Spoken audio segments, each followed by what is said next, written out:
This channel does not promote any violent, harmful, or illegal activities. All content provided by this channel is meant for an educational purpose only. ছেলে ধরা সন্দেহে চর মারার অভিযোগ তৃণমূল নেতার বিরুদ্ধে। কাঠগড়ায় তৃণমূলের বুথ সেক্রেটারি শেখ হাবিব বোনের জন্য ছেলে দেখতে গিয়ে ছেলে ধরা সন্দেহে মারধর করা হয়েছে বলে অভিযোগ। যদিও এখনো কোনো অভিযোগ দায়ের হয়নি। ইতিমধ্যেই ভাইরাল সেই ভিডিও। যদিও ভিডিওর সত্যতা যাচাই করেনি TV9 বাংলা। ছবি দেখাচ্ছি আপনাদের।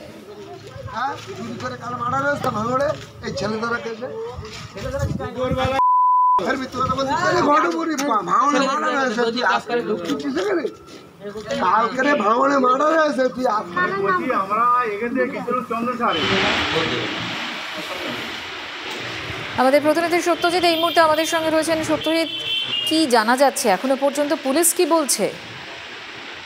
সব থেকে গুরুত্বপূর্ণ বিষয়, এখনো পর্যন্ত পুলিশের কাছে কোন রকম ভাবে লিখিত অভিযোগ দায়ের করা হয়নি। আমরা যে আক্রান্ত ব্যক্তি তার সঙ্গে যোগাযোগ করেছি, তিনি যেটা বলছেন যে এখনো পর্যন্ত আমি পুলিশে জানাইনি, পুলিশকে জানাবো কিনা এখনো সন্দেহ আছে।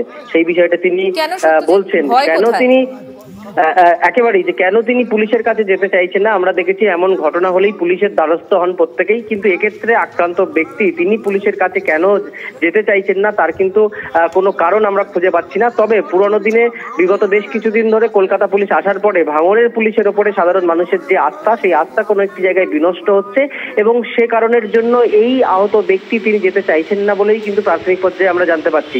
তবে যে অত্যন্ত গুরুত্বপূর্ণ ঘটনা এবারে ভাঙড়ের সাহাটি এলাকায়, সেখানে নিজের বোনের জন্য ছেলে দেখতে গেছিল এবং বিশ্রামের জন্য রাস্তার ধারে একটি জায়গায় বসেছে, তারপরেই তাকে সন্দেহবশত মারধর করা হচ্ছে।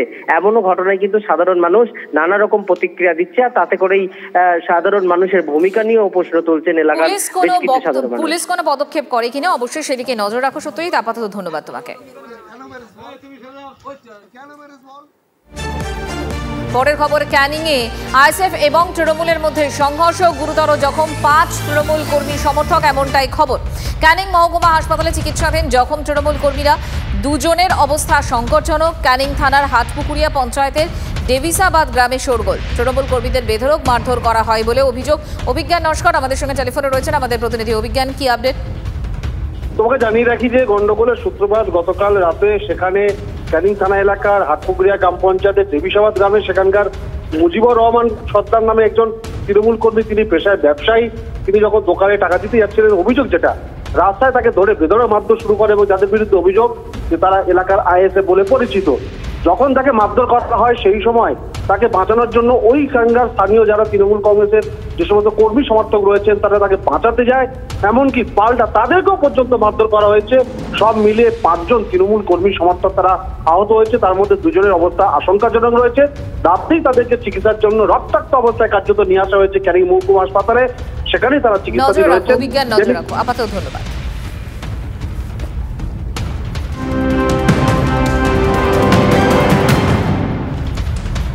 বন্যা পরিস্থিতি উত্তরপ্রদেশেও পরিস্থিতি অত্যন্ত জটিল।